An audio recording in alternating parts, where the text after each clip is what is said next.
For this afternoon and tonight, a significant winter storm, including heavy snow with limited trainings.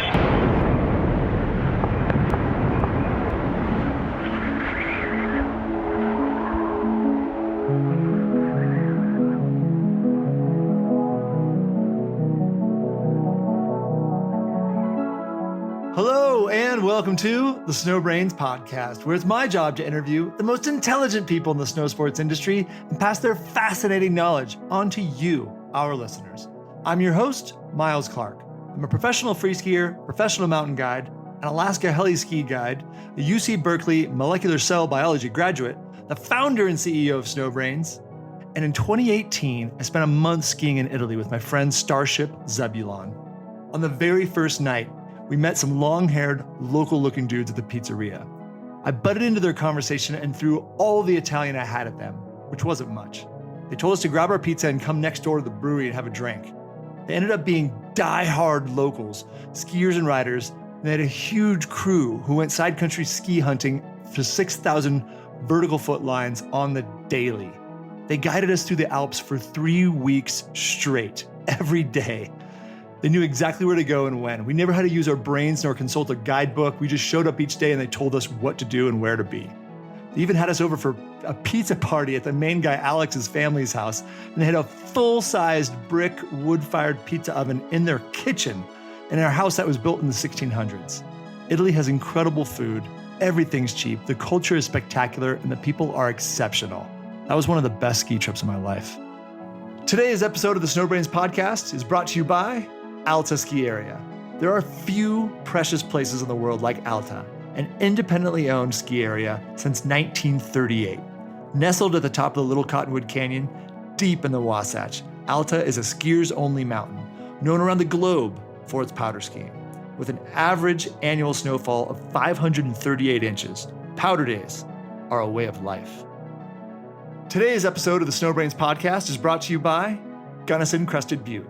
If you're looking for a heart-pounding Colorado ski trip this winter, check out Gunnison and Crested Butte.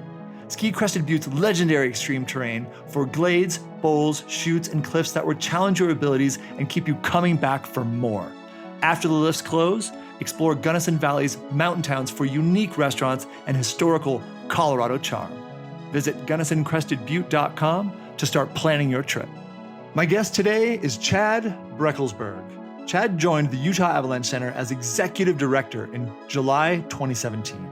He's responsible for communications, marketing, fundraising, strategy, and UAC business operation. Chad brings more than 20 years of corporate experience in technology consulting and program project management. He's been a volunteer observer for the UAC for 8 years and has worked with the local Utah outdoor community for the past 10 years.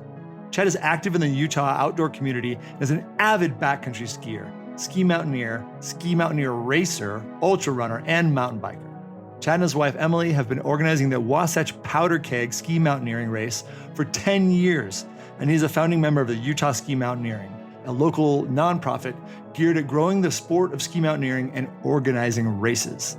Chad has been on the board of the U.S. Ski Mountaineering Association the past 6 years and has acted as coach of the U.S. National Ski Mountaineering team at the Ski Mountaineering World Championships since 2013.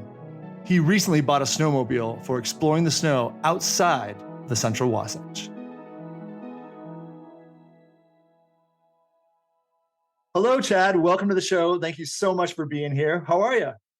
I'm doing good today. How are you, Miles? I'm very well. Thanks so much. I'm stoked to be talking to you. So I got to ask always, I know it's September, but when was the last time you skied? You know, I actually have not skied since the 30th of May. We did get a bunch of snow over the weekend here in Utah, but really just enough to cover up the rocks and stumps and make it a little more dangerous than I wanted. Which is what a lot of people experienced just recently, because I saw a lot of people were up on the Wasatch. How many days did you ski last season?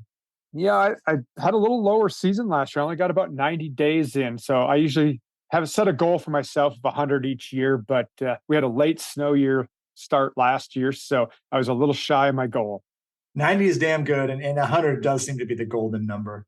So you work at the Utah Avalanche Center, and basically I think you're based in Salt Lake City.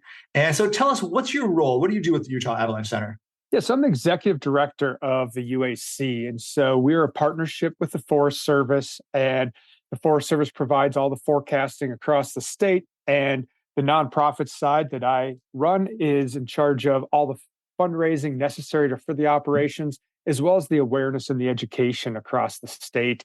And as part of that, then we provide kind of the strategic planning and management to help accomplish all of our goals of keeping people on top of the greatest snow on earth. I love it. Wow. Yeah. And that I'm going to remember that quote, keeping people on top of the greatest snow on earth. That's beautiful. And I do want to get into the new Know Before You Go program that you guys just built. But before I even do that, I love to ask avalanche professionals this. What do you think? What's the best way to stay out of avalanche? What's the number one tool available to backcountry skiers and riders in avalanche terrain? You could list a lot of things here, but really it is having an avalanche education. So you get that education, read the forecast every day.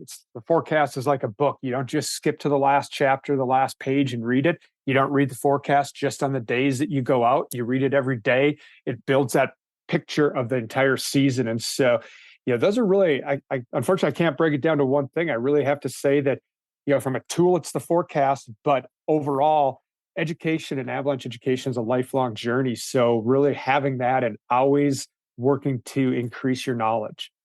I love that. So let's just say avalanche education in general. I really like that idea of checking the forecast every day, whether you go or not. I mean, it takes a few minutes, right? To just get the basic general idea of what's going on there. And I think that is huge. I really try to do that in the few zones that I frequent, because it's like you said, it paints a picture of what is going on throughout the season, throughout the snowpack. Because as we know, sometimes snow from a long time ago can affect you now. So that's the key to have that information in your head. And let's jump into the new Know Before You Go. I guess, first of all, thank you for doing this. How much time and energy was this? This new program, we first started thinking about it in January of 2020. And unfortunately, the pandemic put the project on hold, but we really started working in earnest on the rebuild in January 2021 and released it October 4th of this year. So it was a little over an 18-month project for us. Wow. From really the start of the hard work until we were ready to go live. So let's take a step back. Let's start from the beginning. What is the Know Before You Go? Yeah, Know Before You Go is basic avalanche awareness. So it's the first step of this lifelong avalanche education journey. And it's based on a presentation that is about an hour in length to teach just a few simple things to stay safe in the mountains in the winter. It was created for a 13-year-old age range. So we deliver this in schools across all of the West for basically to teach these school-age kids who might go out as scout groups or with their families that the area you go for a hike in the summer may be avalanche terrain in the winter, and you can do things to stay safe by either avoiding that terrain or knowing when to go. And so, since that time, it's grown into not just a presentation, but a website that's a resource for education, a feature-length film, as well as online learning. So it's really grown from this small little Utah program to now being used all across North America, but also in 35 countries around the world. That's amazing. And a bunch of different languages around the world, right? It is. The last version of Know Before You Go is in 11 languages. So now with the new release, we're working on getting this version translated into those languages and even more. Terrific. Well, yeah, congratulations. And thank you for doing all this. Know Before You Go has changed the game. So I just watched this morning the 40-minute video. What piece of the puzzle is that video? Yeah, so that's just a recording. That's actually was our launch event. We did a live stream launch to promote the entire new program. And so people who don't have access to go to a presentation in person can actually watch a recorded presentation right on the kbyg.org website. And then there's the video I also spoke about. We actually are releasing a feature-length film that will premiere at Banff on November 5th that really talks about the difficult positions that people can be put in when their life is impacted by avalanches, and how the decisions you make in the backcountry can stay with you for the rest of your life if you're dealing with an injury or a fatality of a loved one. and how that you can help prevent those accidents from happening. Absolutely fantastic. Yeah. And I didn't realize that was live. The presentation I watched was terrific. It was one of the folks at the UAC giving a presentation with a lot of great slides and bullet points. And then I think there was 4 different mini movies that seemed really high level, well done filmmaking that basically explained different concepts like terrain selection is one I can remember right now. And if that was the only thing you had, I'd be very impressed, but there's more coming. There is. So yeah, Know Before You Go is based on 4 simple points of get the forecast, get the gear, get the training, and get the picture. And so in the new presentation, we use short 3 to 4 minute videos along with the presenter to deliver these concepts and these ideas. And we partnered with a few different athletes and Sherpa Cinema to create these short videos that are really meant to be super engaging and high energy to help increase knowledge retention of the program. What do you think are the pros and cons of avalanche education? I guess I'd love to say that there are no cons, but a lot of people have seen the curve of your abilities and versus your perceived abilities. So as you take introductory level classes, and this applies for things outside of avalanche education as well, but you perceive your skill sets much higher than they are early in your education journey. And then as you learn more, you realize how little you learn. And so there is that curve of that perceived knowledge and skill set after somebody takes an introduction to avalanches or a level 1, and then their perceived knowledge actually decreases as they get more education. So the only downfall would really be a false sense of security and awareness early on in your career. But again, as I've mentioned, avalanche education is a lifelong journey. So as long as you treat it like that, the upside is you continue to learn through your entire life and become a better decision maker, make better decisions, become safer over time. Yeah, I thought it was an interesting miniature case study. My fiance, Erica, she took the Avi Rec 2, I think the recreational 2, 2 seasons ago. And it was cool. She doesn't backcountry ski very much, but she's worked through that and she does backcountry ski a bit. And, I have some quotes from her, but she basically said the training is excellent. The instructors are amazing. The experience is terrific. But because she doesn't have a lot of experience out there, she didn't walk away feeling comfortable enough to backcountry ski on her own. And she felt like nature's very complex and that experience is key. So I'm curious too, if that's sort of what you're saying is when you take the first class, you kind of feel like, all right, I know enough now to get out there, but really you know enough to get in trouble. And then, like you said, as you learn more, I think that the fear grows a bit more. It really does. And, one of the things that's really big in the avalanche industry right now is mentorship. And it's really important. You learn skills in a class, but that doesn't give you enough to really just go out, like you said, on your own and charge hard. And so finding other ways to learn is important. Mentorship and just days on snow and reading books. There's so much. So when we built the Know Before You Go program, we built a 3-component sort of curriculum consisting of Be Aware, which is the Know Before You Go or another awareness program, Get Trained, which is your on snow classes, whether it's an introduction to avalanches, level 1, level 2. But then there's this developed skills pathway that we identified, which is all these other things that you do your entire life. Attending a fall snow and avalanche workshop, finding a mentor, getting field practice, reading books, reading journals, all these things that you can do to help increase your education of avalanches. That's fantastic. Yeah. And I think you're right. And you sort of touched on something we wanted to talk about more is how do we refresh our avalanche skills in the fall? So what can we do when there's no snow even?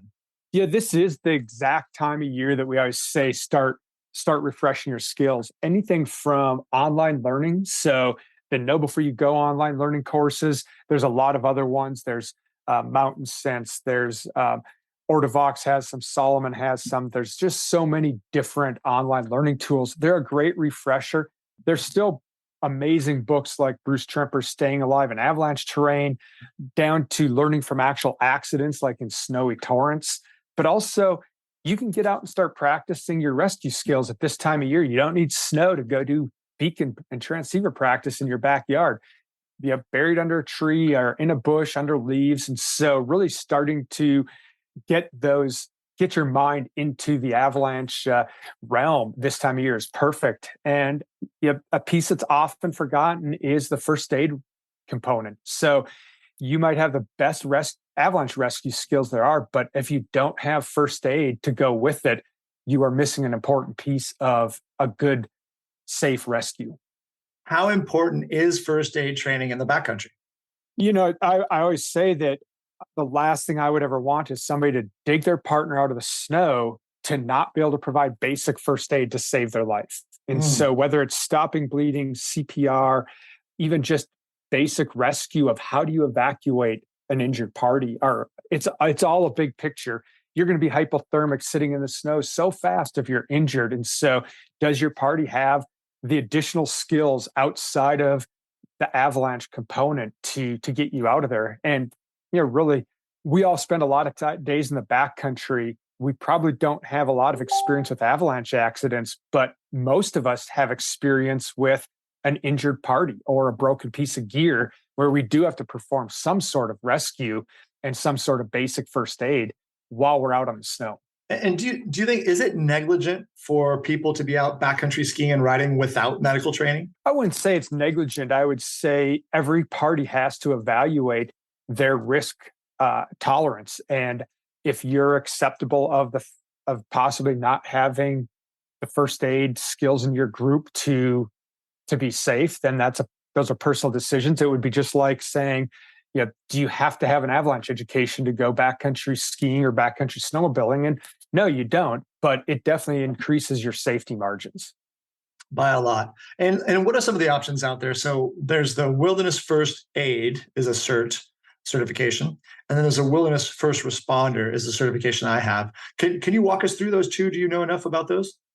I'm not intimately familiar with them. I also have the Wilderness First Responder, and roughly it's like a 24-hour versus an 80-hour class. The Wilderness First Aid is your basic. What skills do you need to be safe and to provide first aid in the mountain environment? Where the Wilderness First Responder just really steps it up. And it is the one that I would always recommend for people who spend a significant amount of time in the backcountry, whether it's in the winter or in the summer. Well, terrific. Well, taking another step back to what can we do in the fall? I do think it's really important, as you said, to have that at least multi-pronged approach. Let's look at these online resources we have, and then B, get out there and physically do some rescue training. And one is really not enough without the other, which leads me to my next my next line of question here is online avalanche education. So what is your opinion of online avalanche education? Yeah, I'm a huge proponent of online avalanche education. We released our first online learning program in 2018, very early on, where it was still very highly questioned in the industry if you could teach avalanche skills online. Now, having said that, they are not a replacement for an on-snow class.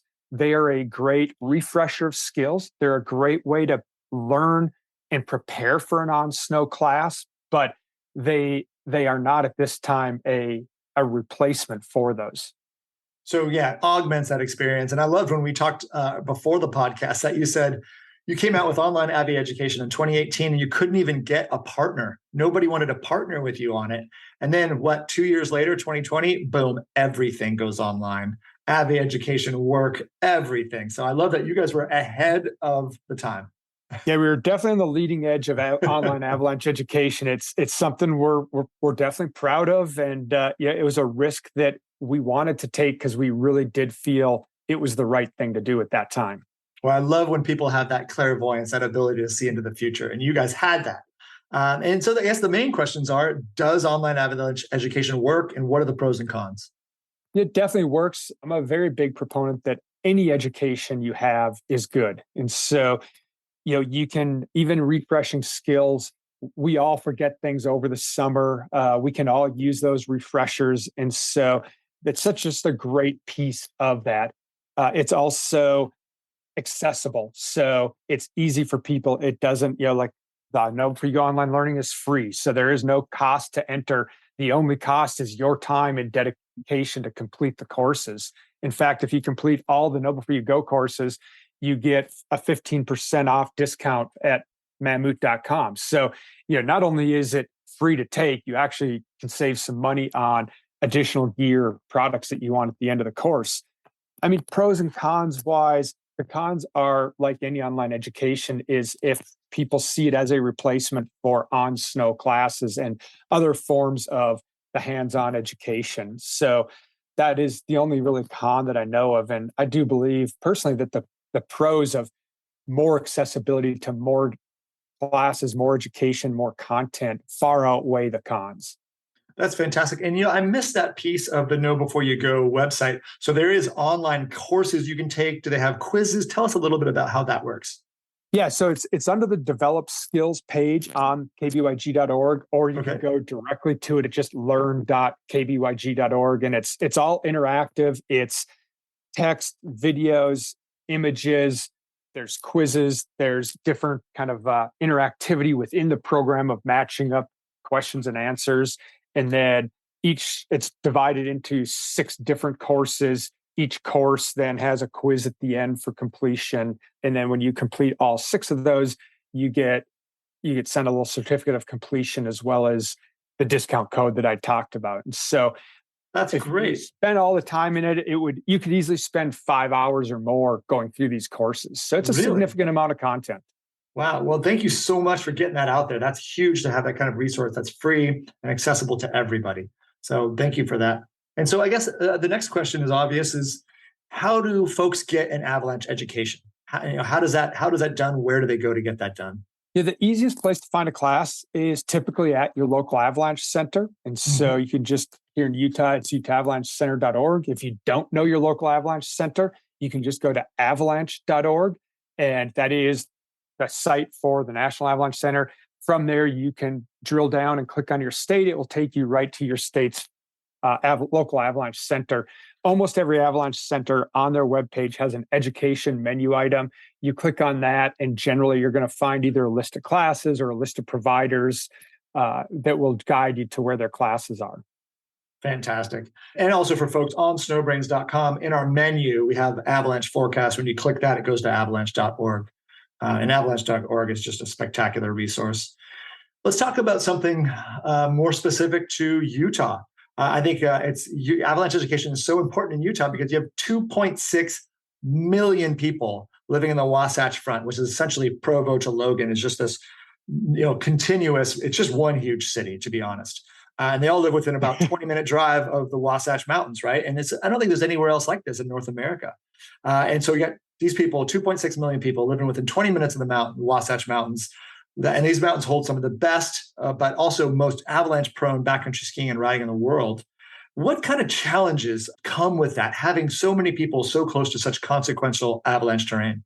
Yeah, we really have seen over the past 20 years, the number of backcountry users has just skyrocketed. If you look at this, anywhere from gear sales to page views of websites to number of people taking an avalanche education, it's just even the number of cars at trailheads. There's no question of the explosive growth, and COVID only increased that. More people got into the backcountry with COVID. And so, what we're really seeing now is just crowdedness. There's now, it used to be you could show up at a trailhead at 8:30, 9 o'clock and get a parking stall. Now, the parking lots are full at 6:30 or 7 o'clock. I think that you're going to see more multi-party accidents because there's just so many people, and we have a lot of tree skiing in the Wasatch and a lot of open slopes that end in treed slopes. So you ascend through the trees, and I think we're going to see more accidents between parties that don't know that there's people below them. I hope it doesn't turn into some of the altercations that we hear about at places like Teton Pass. But luckily, we seem to have a very patient user group that's very welcoming to the new users and helps them feel accepted and kindly and appropriately, maybe if they see behavior that is risky for themselves or other groups, help people learn why that's dangerous and an alternative of what they could do instead. So I do see that we have a great community, a true community here that has been taking care of each other. But as you said, there's a lot of people. They call it Los Angeles, and it's super crowded out there. Yeah, I mean, I'm confident saying it's the most busy backcountry in North America because of that huge city that we have just to the west of the mountains there. And so I'm curious too, as a person that works for the Utah Avalanche Center, what kind of pressure does that put on you folks, having that 2.6 million people right against the mountains? Yeah, the pressure really revolves around, can we provide the services that all these people need? So we're constantly looking at how can we provide more classes, more awareness. We set up now at trailheads to talk to people as they come in. We do free transceiver trainings at this time of year in the local parks in Salt Lake and Park City to our forecasting services. We have a large number of forecasters that forecast for the central Wasatch because of the large number of people. But with that, then there's some huge benefits. We have an observer network that we get such good crowdsourced information so that we can provide an extremely good forecast for these users because we just have so much data to go by. I love that. So it's a challenge, but it's also a strength. And we're going to talk more about that moving forward too. And a little bit of my experience, I've had an avalanche in the Wasatch, and about reporting, about, if we all report as much as we can, man, the amount of data, that crowdsourced data, it could be very spectacular. And I think it already is pretty great, but we could always do better.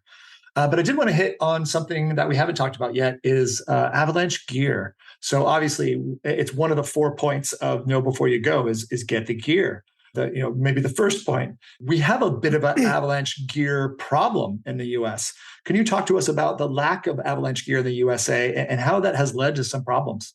Yeah, in Utah, we still see a large number of our avalanche accidents where one or more members of the party are missing some or all of their avalanche rescue gear. So maybe not everybody has a probe, or not everybody has a shovel or a beacon that isn't working. And so we still do have a problem that not everybody has the gear. Not everybody is carrying the gear every day they go out, or maybe they have it and forgot it, and it's not a big deal if I don't have it this time. But it does lead to, as you said, a problem that a lot of our accidents are missing this gear, and some of those are fatalities. Some of those, luckily, are not. But we feel that some of these fatalities could be prevented with the proper gear. Absolutely, and I forget the numbers on that too. But I remember, especially in the 2020-2021 season, there was quite a few Utah avalanches where we didn't have, not everybody had all their gear, and a lot of them did have fatalities involved. And then you spoke to me too, and I actually don't know this exact spot, but you said Pioneer Ridge on Brighton. You guys had some data on how many people were wearing backpacks. Yeah, and I wouldn't say it's any hard data, but you can go out and on a busy day, powder day, you can go to the resorts and just look at the small number of people carrying backpacks as they exit the resort gates. And, they may have a transceiver on, but if they don't have a backpack, they probably don't have a shovel and a probe because they don't have a place to carry it. And so, there is still a lot of risk taking through the resort boundaries or through the resort gates into the backcountry.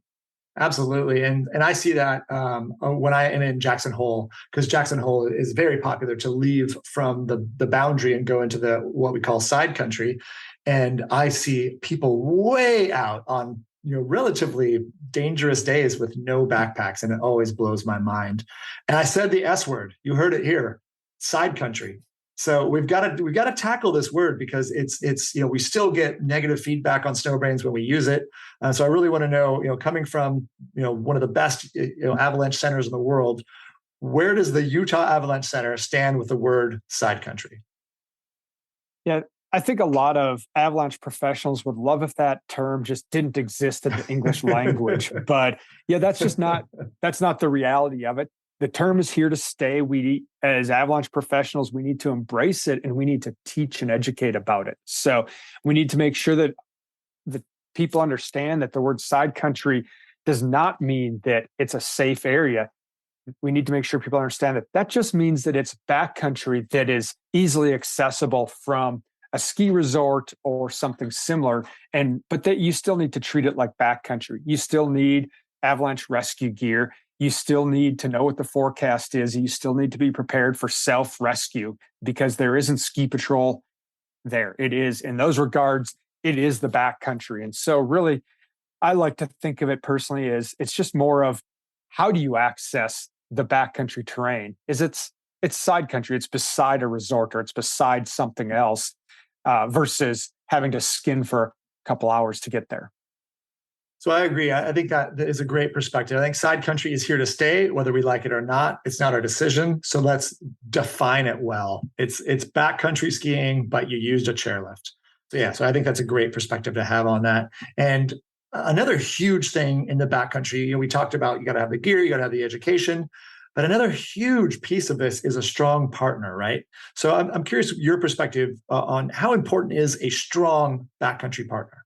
It's definitely one of the most important pieces. And I like to think of it like if you're a rock climber and who do you want on the end of the rope belaying you? Do you trust them? And so to me, my backcountry partners are like the person on the end of my rope. So my life may be in their hands. And so I like to have a partner that obviously it's fun to be out there with your friends. So I like to have a partner that's a friend. They have to take the rescue seriously. They have to have the education for me.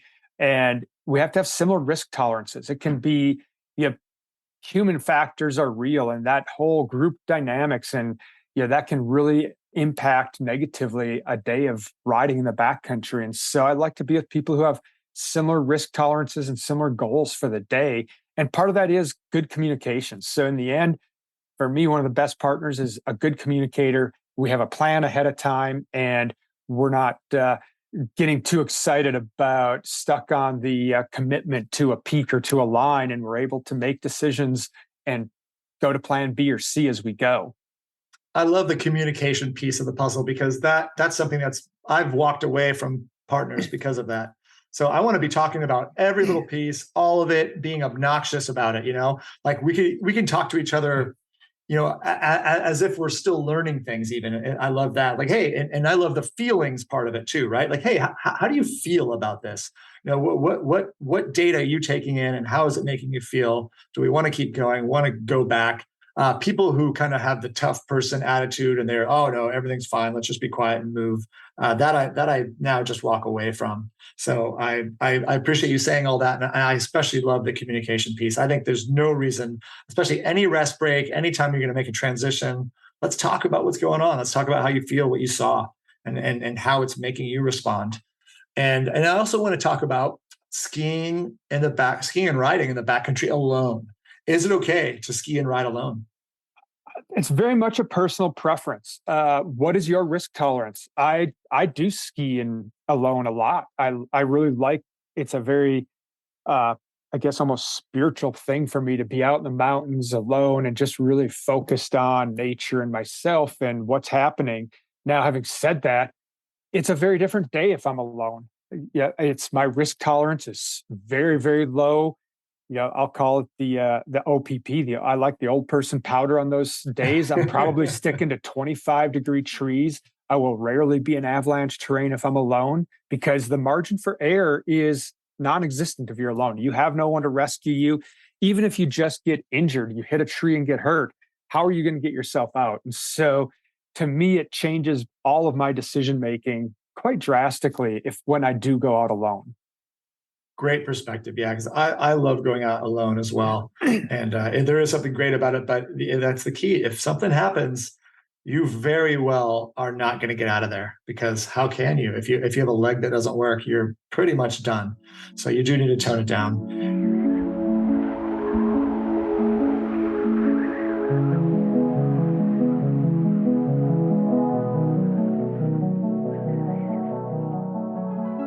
Today's episode of the Snowbrains podcast is brought to you by Gunnison Crested Butte. Searching for a university? Love to ski? Check out the Mountain Sports program at Western Colorado University in Gunnison, Colorado. The Western Colorado University Mountain Sports program allows you to compete in skiing, snowboarding, or other outdoor sports while getting a degree in a tight-knit, hands-on learning environment. Learn more at western.edu. Today's episode of the Snowbrains podcast is brought to you by Alta Ski Area. home to one of the first ski areas to open in the United States and the birthplace of avalanche forecasting and avalanche mitigation in North America. The skiing techniques, lifts, and lodges and ski gear have changed with the times, but there's a timeless spirit at Alta that remains. Perhaps it's because the generation of skiers who have been able to pass on their love for the mountain.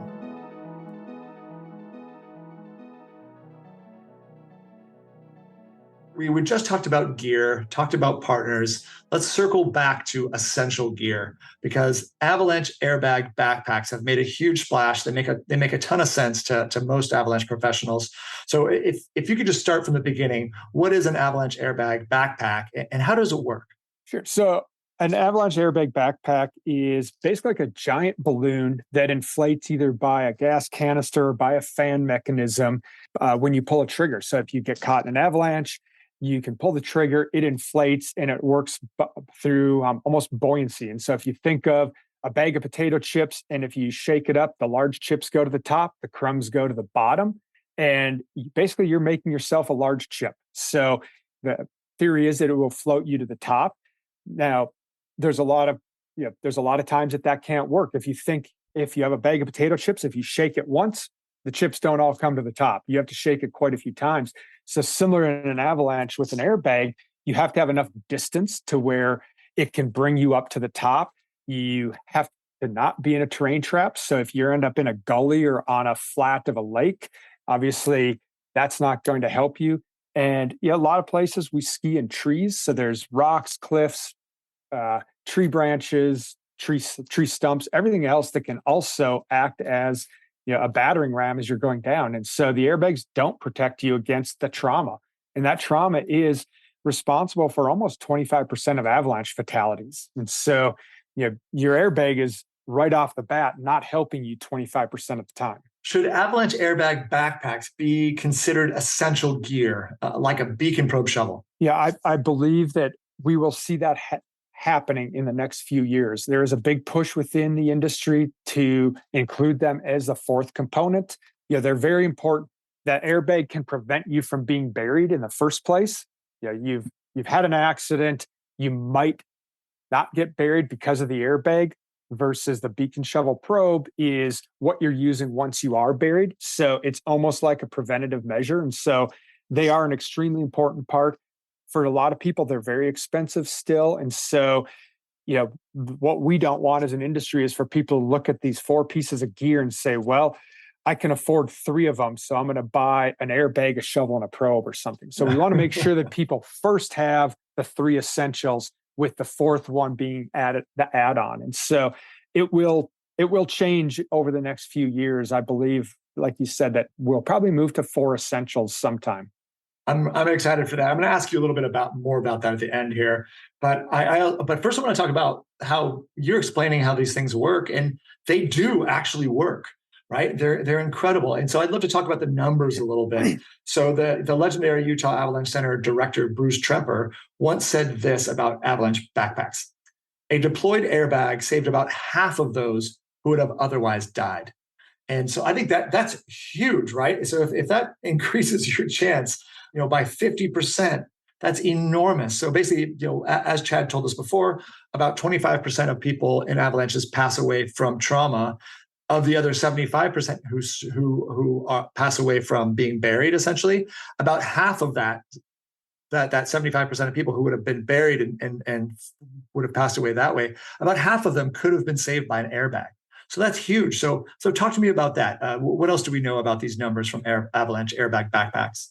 Yeah, it's a really hard study to do, right? Because you can say that half of those would have been saved, but what we don't know, for the people who had died, like, did the airbag deployed? So I believe it's about 20% of the case when a person is caught, they can't deploy their airbag, so they can't reach their trigger.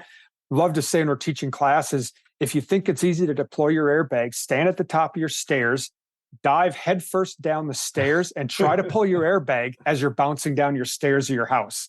It's not always easy to grab. So there's a lot of other stats in here, but the end is definitely there, that they save lives and they're a very effective piece of gear. And yeah, if you can afford one, we always highly recommend them, because anything you can do to increase your safety is well worth it. It's sort of like, would you buy a car without an airbag if it saved you a couple $100s on the purchase of your car? Probably not, because airbags in cars have proven so effective to save lives that they're now standard and I think even legally mandated in all vehicles.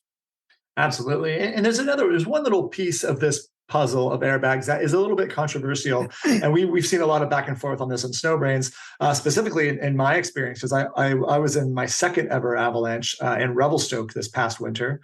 And I was in the backcountry, and I was in a small Avalanche, and I went right for it, pulling the cord. But even then, like you said, I missed it. You can see I missed it twice, I think, in my video, because I have a helmet camera on that is 360. So you can see me swinging for this thing. And I'm not even tumbling or anything. I'm just sort of laying on my back.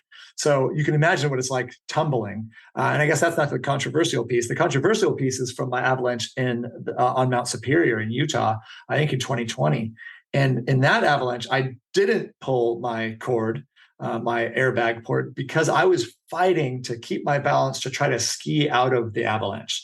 So when people talk to me, at least, I may be controversial on this, but I tell people, I believe you want to fight as hard as you can to get out of the avalanche before you pull that cord. Once you pull your cord, I think you're admitting I'm stuck in this avalanche. And I know that in my Avalanche on Superior, it was touch and go. I think had I reached for my cord, I would have fallen over. That's how precipitous. That's how just on the edge, on the cusp I was of falling over and getting tumbled in the avalanche. But I didn't, and I was able to ski out of it and escape the avalanche. And I never did pull the cord, but some people were really upset. They thought, oh, you should have pulled it. But I disagreed. And I'm curious what your thoughts are. Yeah, every situation is going to be different. You're better pulling it than not. I'd rather pull my bag and ski off and sit on the side of the slope, deflating and stuffing my bag, than miss the chance to pull it and be buried. And so, it's really a hard decision of when is too early, when is too late. But I would, I guess, personally recommend that you pull it earlier than later, just in case once you're under the snow, you may not be able to reach for that trigger anymore. Well, that's great advice, because that's not what I did, and that's not what I've been telling people. So I'll change my song. So I think that you're right in that when you have the opportunity to pull that thing, pull it, and like you said, err on the side of caution of pulling that airbag. And practice pulling it. You should, if you have a canister style, you should deploy your canister and refill it every fall.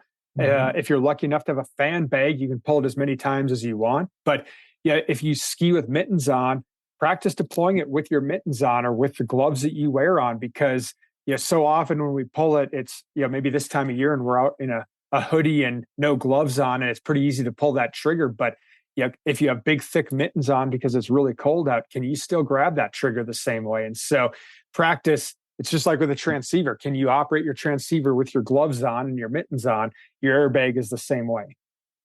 Great advice. And why don't you think, not everybody has these. I wonder if you guys have a guesstimate on what percentage of backcountry users use these, and why don't people like Avalanche airbag backpacks? I don't have a number. I know that the adoption rate in the U.S. is much lower than it is in Europe, but I don't think there are good numbers on that. You definitely see more of them every year in the backcountry, so I think they're becoming more common.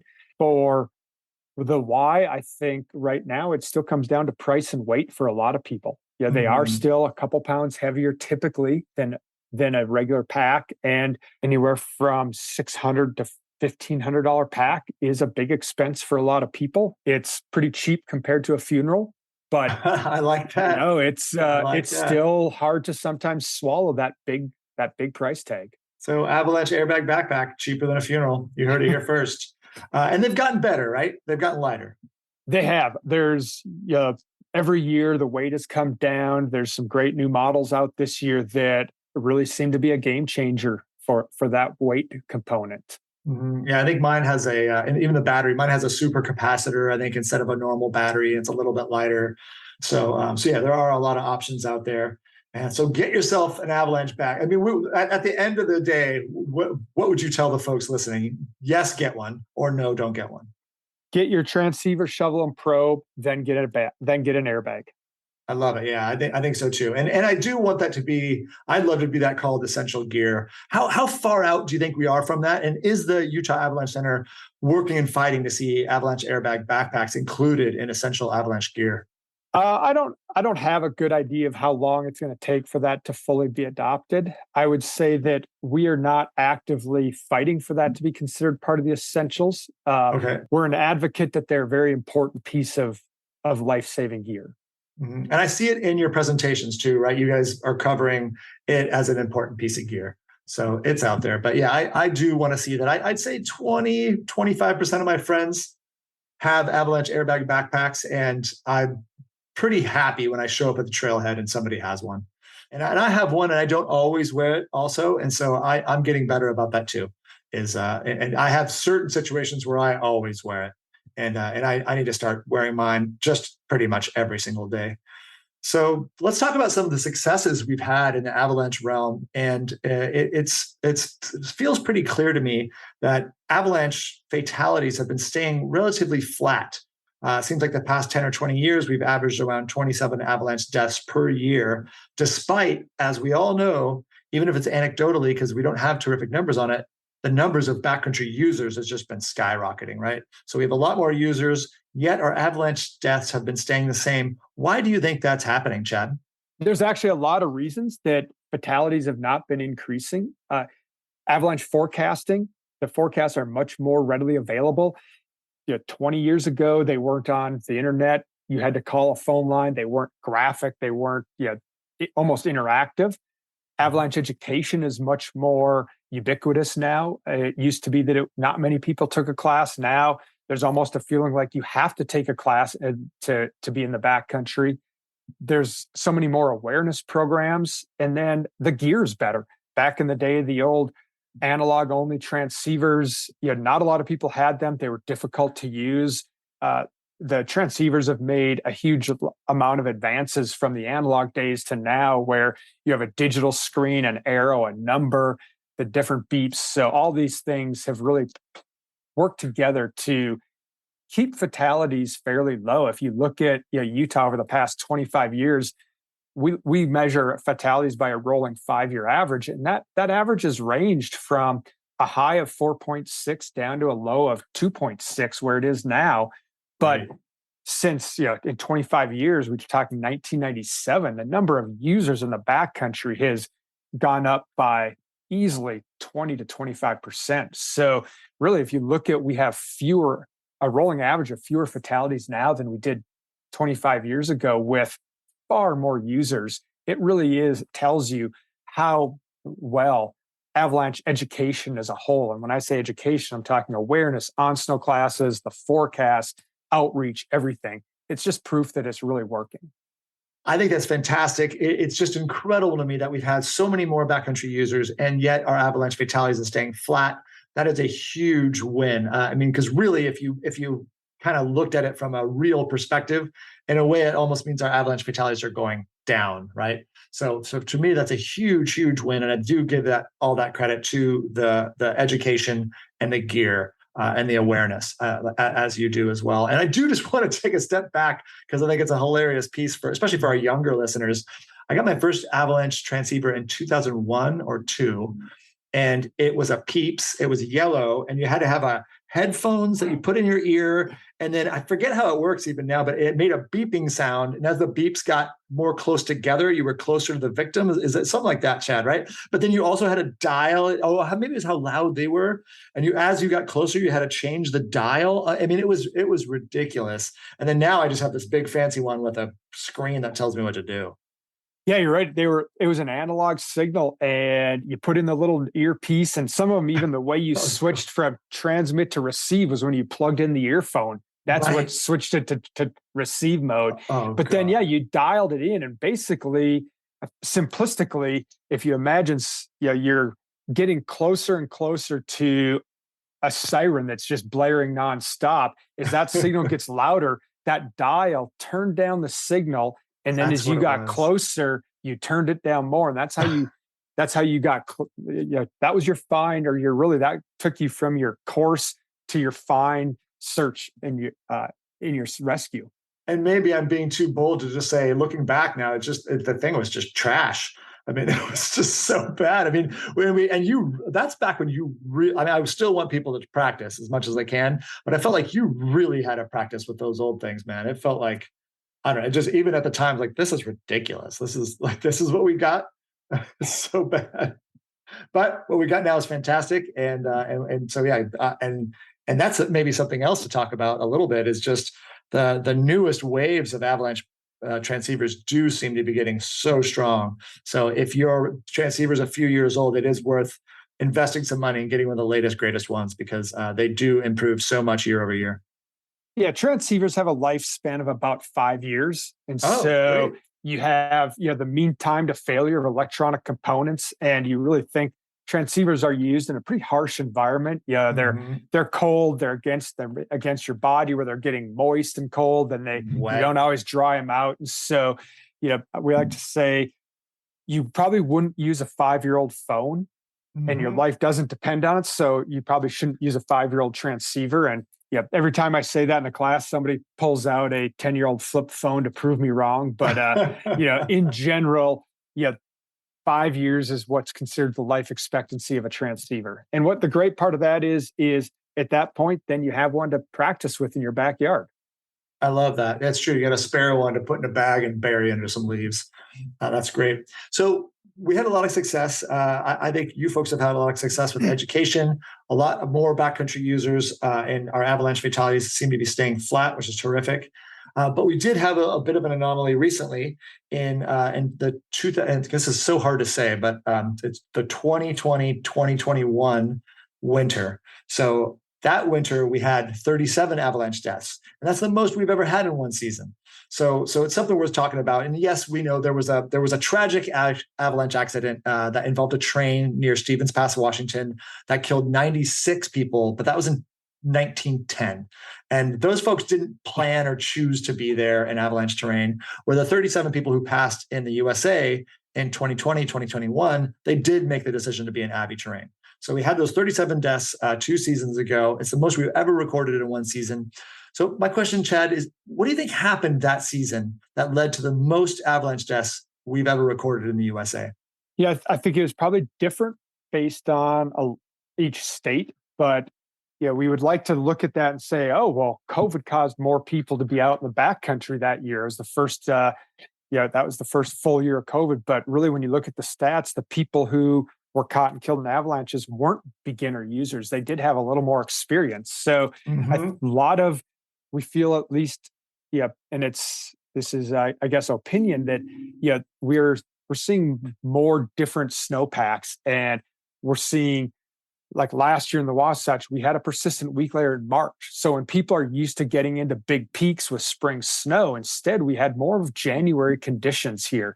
And so anecdotally, what we feel is happening is that people aren't used to adjusting their mindsets to differing snowpacks. And so as you see different snowpacks during different times of year and with high and low periods of precipitation, we need to become better decision makers about what's actually happening, maybe less linear decision makers of, well, if it's this danger rating, here's where I go.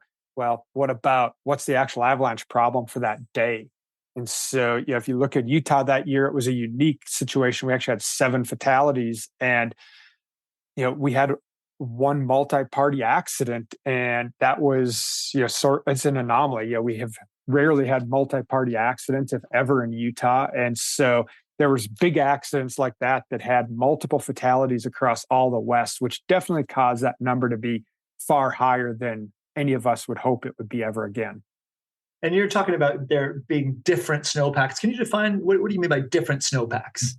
Yeah, I think last year's still fresh in our heads. So it's just such a great example of, traditionally in the Wasatch, we get some early snow like we just got last weekend. And then we get a period of dry weather in November and maybe even into December, where the snowpack facets becomes weak and sugary.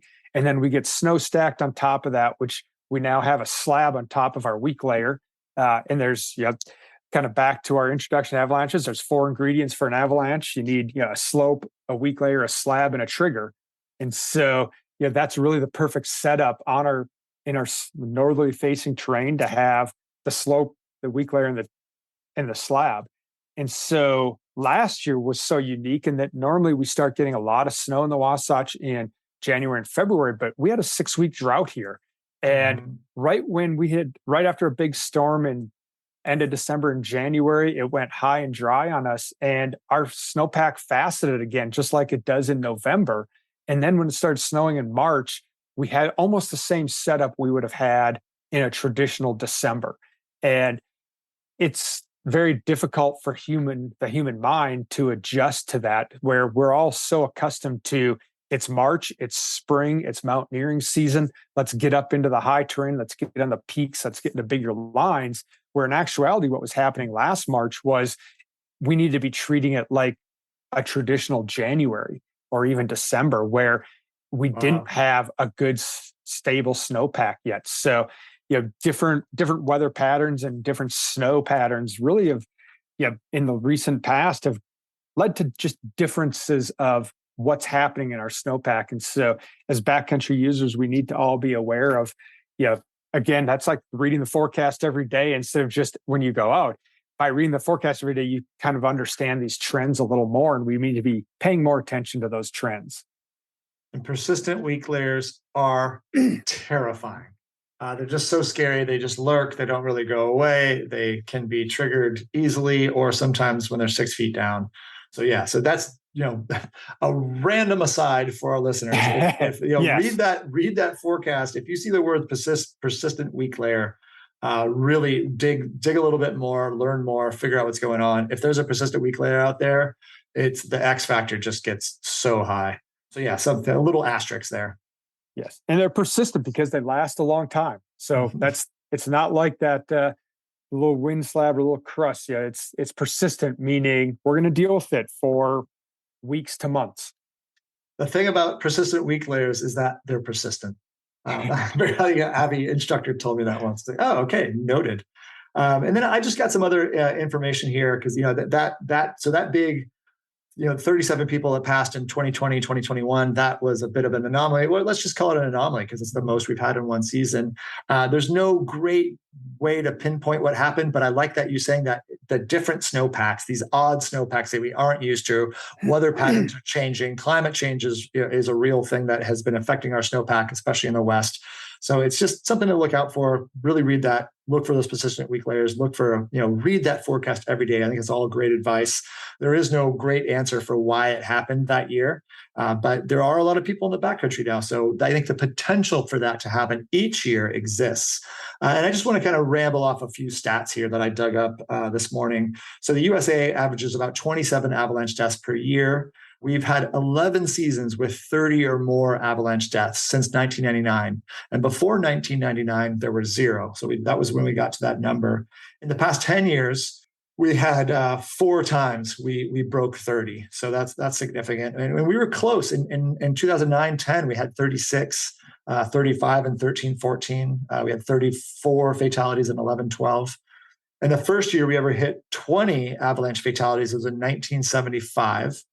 So that's interesting. And the first year we ever hit 30 was 1999, I believe. Again, maybe it was actually 96. Excuse me.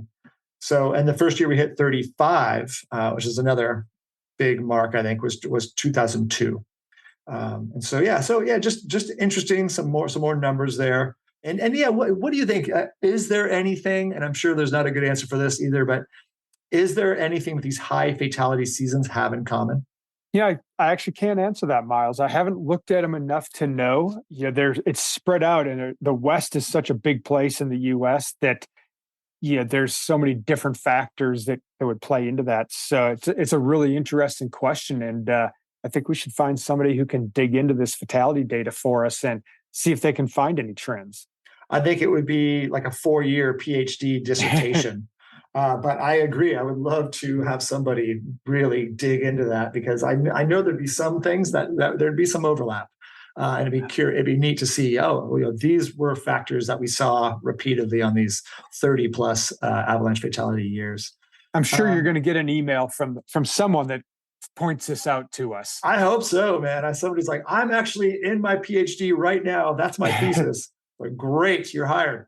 But let's talk about one factor that can sometimes is involved in these seasons where we have a lot of avalanche fatalities is early season snow. And that's a really interesting game in this industry because we're always so excited for early season snow, and especially on Snow Brains, we all get excited, but it can be a curse, right? So I guess the blunt question is early season snow dangerous? So early season snow itself isn't dangerous. It's what happens after that snow. So if it starts snowing early and it just keeps piling up and the storms keep coming every few days, we don't ever get the faceting to create that persistent weak layer. When that snow becomes dangerous is when you get the early season snow and then we don't get any more snow on top of it for several weeks. And basically what happens is the faceting process turns the snow from the nice powder flakes that fall out of the sky to basically sugar grains. And those sugar grains called facets, it's like piling a bunch of ball bearings or marbles and then trying to set a sheet of plywood on top of them. And so it's a weak layer. It's unstable. And then we end up with this slab like the plywood sitting on top of that. And so while early season snow does make us all excited, at the UAC, our perfect year is when it doesn't snow until about November 15th. And then the faucet turns on and it doesn't turn off until April or May. That's a perfect season. I love that. But we don't know that. We know that it doesn't always happen that way. And it could even be setting up to do something like that now because Utah just got a bunch of snow, 20 inches of snow. I do think it's supposed to snow a little bit more in the near forecast, but who knows what's going to happen moving forward. If November is dry, we can end up with that faceted layer. And another question is, Colorado is infamous for these early season snowfalls that cause problems that people are getting in major avalanches in April on. Does Utah have similar problems like that from early season weak layers? We have a unique climate here where the central Wasatch has more of an intermountain snowpack, which doesn't get, it still gets that faceted weak layer, but it tends to go away sooner. But if you get down into the La Salles by Moab and the Uinta range, those are more of the continental snowpack like Colorado has. So higher mountains, colder climates cause more of that faceting. I always kind of joke. The Wasatch is a pretty forgiving place. Winters aren't very cold. You get lots of snow. And so, you don't really need a winter coat here. And so it's pretty luxurious versus, you get out in the Uintas, which is only an hour and a little more away. And it's, super windy, super cold all winter. And it's just a much different place. And so it's really related to the weather patterns that are different in the Wasatch versus the Uintas versus Colorado. Absolutely. So it can happen, but it's not like Colorado. So that's good to know. A little info there that can go a long way. But that early season snow, it can be a problem. So that's something that we're looking out for this season. And a lot of the West, I think Colorado, Montana, quite a few places got that big snow this week. In what are we at the beginning of end of October. So reporting avalanche accidents. So why is it important to report avalanche accidents and observations to your local avalanche center as soon as you can? That is the information that really is the most valuable for our forecasters when they create that daily avalanche forecast. So knowing what's happening, understanding when and where there's avalanches, but also knowing when and where there's the accidents is important. We love to be able to publish those accident reports because they're such a good learning tool for other people. I feel like there's been a trend of not reporting avalanches. And sometimes people are afraid of the public shaming aspect, which I think has really gone away for the most part. But it's getting better. You don't have to report them on social media. You can anonymously report them to your local avalanche center so that they can still learn from that information. And it's just so valuable for us to understand. And we actually estimate that we probably only get about 50% of the human triggered avalanches reported to us. So, our ability to understand the behavior of the snowpack on different days is much better when we understand where are the avalanches happening and where are they not happening. To get that exact data is enormous, and especially when it's human triggered, because that's the exact situation we're all trying to avoid. And I will even say I'm guilty too, because when I had my avalanche in 2020 on Mount Superior, my gut reaction when I first saw my friend Ben, who we were skiing together, was, let's hide this, let's bury this, don't talk about it, let's put it away. And by the time we got to the car, I'd come around and it's like, no, we got to get this out there. And so we reported it as soon as we could. And it felt great. It felt really good. And most of the responses were very positive. There are a couple people said mean things, but I think even those couple people that said mean things, people responded to them and were like, hey, that's not the vibe anymore, man. Yeah. The vibe, the energy now is let's be communicative, because this information could help save lives. And so I really want to, and be emphatic about that. And you really nailed it. The community has been great. The community really does almost police this, right? When people start with these negative comments, the community has been really good about putting things, I don't want to say putting things in place, but making sure that people know that, no, this is the right thing to do, is to report this. And avalanches occur because you made an accident. It's rarely just an act of nature that randomly occurred. And so if any of us are in an avalanche, we personally can learn from that, but why not let other people learn from our mistakes as well? And most of us who have been doing this for enough years have probably made a mistake and been able to use that for a learning lesson for others.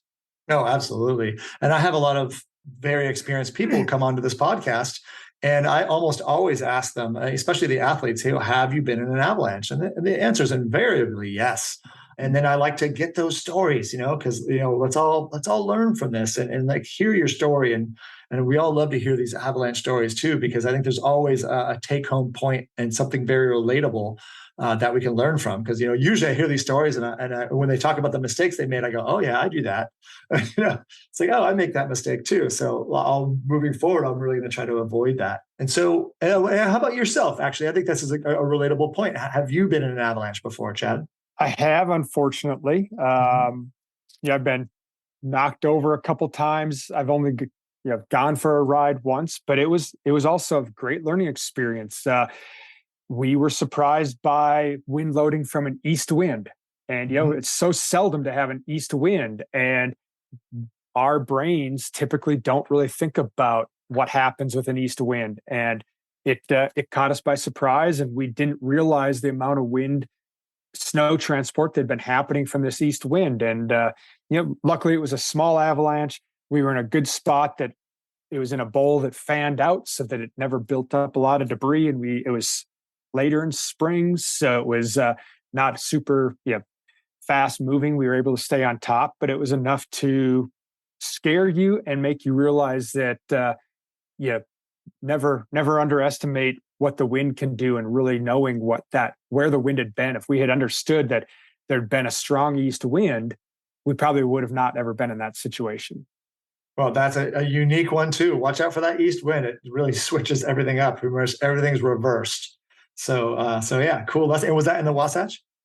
That was. Oh, very cool. So nice. I believe one of our forecasters says never trust an east wind. I like that. I'm with you. That east wind is cold too. I don't need it to be any colder. So this is sort of just about a little bit more esoteric about Utah. But when do you think is the most dangerous time to backcountry ski and snowboard in Utah? Dangerous time of year? Right now. This is the time of year for me that I feel is the most dangerous, because there's 20 inches of snow, just barely enough to cover the rocks and the stumps and the down trees. And it's just so easy. I know so many people who, the first couple days on snow for the season are their last couple days because they're out there when it's just too thin yet. So, I love getting out early, but, I don't want to end my season. And so I generally don't get out right away with the first snowfall. I let a little more snow fall and cover the landmines that are out there to get me. And, obviously that's not avalanche hazard, but it's what I skier for myself personally is probably more apt to hurt me than an avalanche because it's a little more unknown. Now, if we want to look at this from an avalanche perspective, you know, that period of 24 to 48 hours right after a storm is generally the most dangerous time to be recreating in the backcountry when the snow is still fresh and it's maybe unstable still. And so, yeah, the old Little Cottonwood Elta mailman, didn't know anything about avalanches, but he knew that if he didn't deliver the mail for 48 hours after a storm, he didn't risk getting caught in an avalanche going up Little Cottonwood Canyon. So, yeah, even back in the early 1900s, they didn't know why, but they knew that waiting 48 hours after a storm increased their odds of being safe dramatically. Absolutely. And so I agree with you. That early season stuff can be so dangerous. And it does make me specifically in the Wasatch think back to, I think it's 2011 when Jamie Pierre passed away. And that was such a shock to all of us because it was November and it was at Snowbird and there wasn't any snow hardly. But the other thing is, as you know, if you get caught in an avalanche when it's early season like this, it does not have to be a big avalanche to just beat you up terrible. Because there's rocks everywhere. Yeah, this time of year, the bed surface is typically the ground. So if the snow does avalanche, it's going to be running on the ground, which means rocks, trees, roots, everything else. And it's not going to be, even if it's small and just takes you for a small ride, your odds of getting fairly severely injured are really high. They go way up. When do you think might be the safest time to backcountry ski and snowboard in Utah? Yeah, it's really going to depend on the year. But if you really want to avoid avalanches, you wait until May. Not that you can't get avalanches in May. We had a lot of snow last May with some decent avalanche activity in May. But, wait until the spring, wait 2-3 days after a storm, and you'll greatly decrease it. But really, time is not the factor. It's more about the education. So you can learn how to rather than make a decision of time, make the decision based on your education to know when and where to go and how to stay safe. Love that. Yeah, I was just looking at the avalanche numbers for the USA. What months have the most avalanche deaths? And it's January, February. It's a bell curve, so it starts real low in the fall, and then it goes way up. You get the January, February being the peak, and then March, April, May it starts coming back down again. So, but again, it's a fairly steep bell curve. It's really steep. Yeah. Right. It's kind of 0 to a lot. And then from a lot to, almost down to 0 again in the springtime. So yeah, something else to look at. And I find all those numbers personally on the Colorado Avalanche Information website. And they have a lot of cool statistics there. Yeah. So the CIC manages the National Fatality Database. So all avalanche fatalities across all the U.S. end up being reported through the CIC website. So it's a great resource. You can actually download their data set. So if you want to play around with making with data analysis of fatalities, that's all publicly accessible. And it's great info. I'm just scrolling through right now. So it's U.S. avalanche fatalities by year, and then U.S. avalanche fatalities by state. And again, we talked about this before. Since 1950, Colorado has over 2 times more avalanche fatalities than any other state, and since 2011, even then, just in the last 10 years, again, Colorado over 2 times more than every other state. So Colorado has some real challenges with their snowpack, and then it goes down to by user. So U.S. avalanche fatalities by activity, with backcountry tourers being the most, and then real close is snowmobilers, and then there's a pretty big drop off to climbers, and then side country rider, hikers, and it keeps going down. But the backcountry tours is most of us listening here, that we're the highest group. So we really got to, be aware of that and understand. And what else? Oh, and then by month, like we talked about, that bell curve, January, February being the most. And yeah, that's pretty much all the info that I have on there, but really good stuff. Recommend you go to that Colorado Avalanche Information Center website. Lots of really good info. It's a great way to learn. You talked about how to refresh your skills. Well, just starting to look at what causes avalanches, when do they occur, things like that. It's a great learning. Absolutely. I agree. Yeah. And nothing sticks, kind of goes right to your brain stem, if you will, like seeing the accident reports too. So I think reading through the accident reports is really helpful too. There's a famous book, it comes out every year. I forget who publishes it, but it's Accidents in North American Mountaineering. And so we have similar databases like that about avalanche fatalities. And you can find that also on that Colorado Avalanche Information Center website. They have links. Basically, when you go through, every fatality has a link. So you can link to it and read more and learn what happened. And that's a great way to learn, I think. We're going to end this with, I think it's 14 rapid fire questions. So if you want to have a short answer, that's fine. If you want to have a longer answer, that's fine. These are mostly pretty simple. And I got them all off the Utah Avalanche Information website. And I think they're great questions. And the first one, we just had a really good discussion on our Instagram story recently that I thought was great. Can loud noises trigger avalanches? They cannot. How fast do avalanches travel? Yeah, I haven't measured one recently, but over 100 miles an hour is not uncommon. You talked about going for a ride down Superior.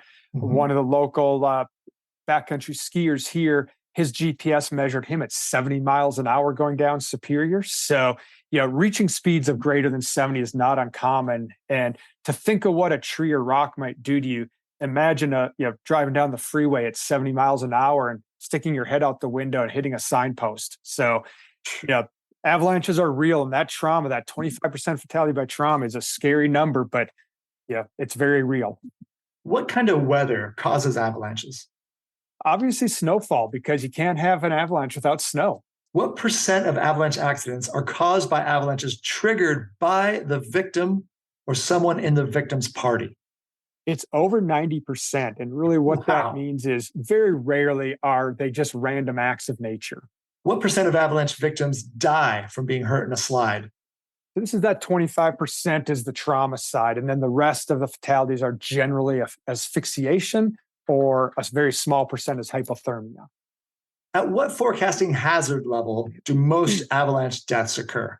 Yeah, it's in the considerable range. So at high danger, most people stay home. It's either too dangerous out, so they don't go out, or it's storming still. At considerable, it's that false sense of security. And so kind of between moderate and considerable is in where most accidents happen. How do people die when buried in an avalanche? Yeah, so once you're buried, you die of asphyxiation, which is basically when you are breathing back in your own CO2. So you're in the snow, exhaling builds an ice dam in front of you, and so you're not getting the oxygen in that you need. And so some people might talk about that avalung, but my understanding is that you need to have it in your mouth while you're skiing. Is that correct?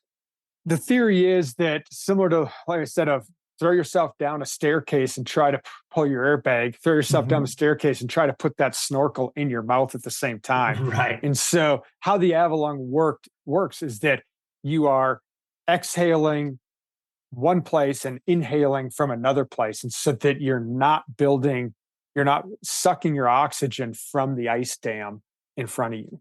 How do you define avalanche terrain? Yes, simplistically, avalanche terrain is any terrain steeper than 30 degrees with snow on it. What should you do if you get caught in an avalanche?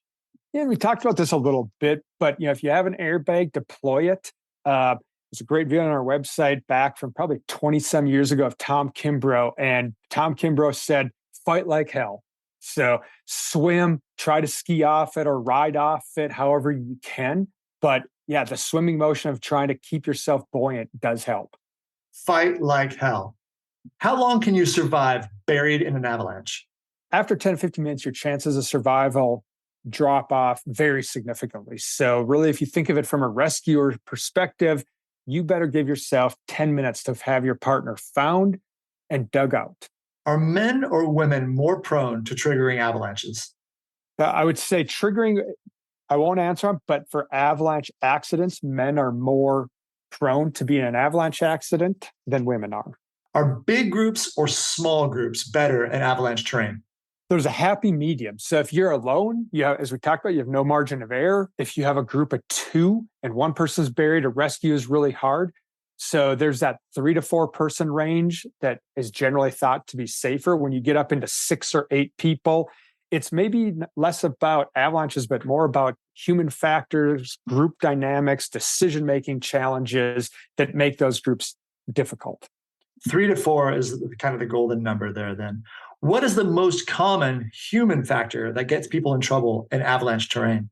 Yeah, so Ian McCammon did a lot of research on human factors and came out with the FACETS acronym of the different human factors that can get you in trouble. And I don't know what the most common one is. I really think it's very group dependent. And one of the things, as we talked about what makes a good partner, one of the things that makes a good partner is knowing what traps are you most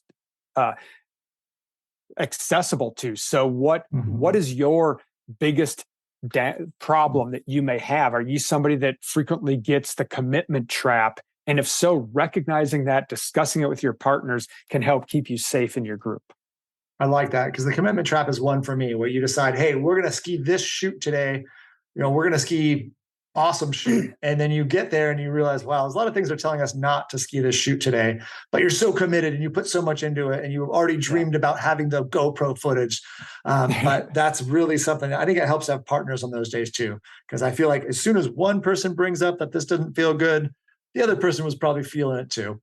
So that's great. Yeah, and that's actually the key, Miles, is no matter what your skill level, you have an equal voice. So if one person in your group says, I'm not comfortable, that's a group decision. And you shouldn't be trying to talk them into it. You should use that as a learning and a discussion tool. But whether your partner has 1 year or 30 years of experience, their opinion should be treated the same. I agree. And we have a unanimous decision when we go out. So if one person isn't into it, we all move with that person. And I think that helps us err on the side of caution. And sometimes somebody's feeling something we haven't all gotten the data to feel. So I think there's a lot of value in having those partners out there and hearing what they have to say and communicating well. Again, for me, at least out there, I think communication is so important and has been very helpful in my experience. So congratulations, Chad. You survived the rapid fire round. And so, Chad, that's all I got for you today. Do you have anything else you'd like to add here at the end of the show? I hope everybody has a great winter. One of our goals is the Utah Avalanche is to provide people with the skills that they need to make good decisions, because we want everybody to come home safely at the end of the day. And so, read your local forecast, get an avalanche education, and we look forward to seeing everybody on the up track. Yes. And tell us that website again for the Know Before You Go. Yes, super easy. It's just kbyg.org. Fantastic. So check that out. Get some education. If you have education, learn more. There's so many good resources on there. And the 40-minute video I watched today was spectacular. So again, thank you so much, Chad. I really appreciate it. This was very fun. And I will talk to you again soon. Thanks, Miles. And have a great rest of your week. Thank you so much for listening to the Snowbrains podcast. If you liked this podcast, please share with your friends and family, and please subscribe. To find out more about Snowbrains, please visit us at snowbrains.com. You can also find us on Instagram, Twitter, and Facebook at Snowbrains. Today's episode of the Snowbrains podcast is brought to you by Utah Ski Area, home of the biggest average annual snowfall in the Rocky Mountains. Today's episode of the Snowbrains podcast is brought to you by Gunnison Crested Butte. If you're a diehard skier, you've probably heard of Crested Butte, Colorado. Located deep in the heart of the Rocky Mountains at the literal end of the road, the Gunnison Valley that looks like a scene in a snow globe. The extreme terrain of Crested Butte Mountain Resort has been the stuff of legend for decades. But don't take our word for it. Come ski it for yourself. Learn more at GunnisonCrestedButte.com. This episode of the Snowbrains podcast was edited by Jared White. Music by Chad Crouch. And I'm your host, producer, and creator, Miles Clark.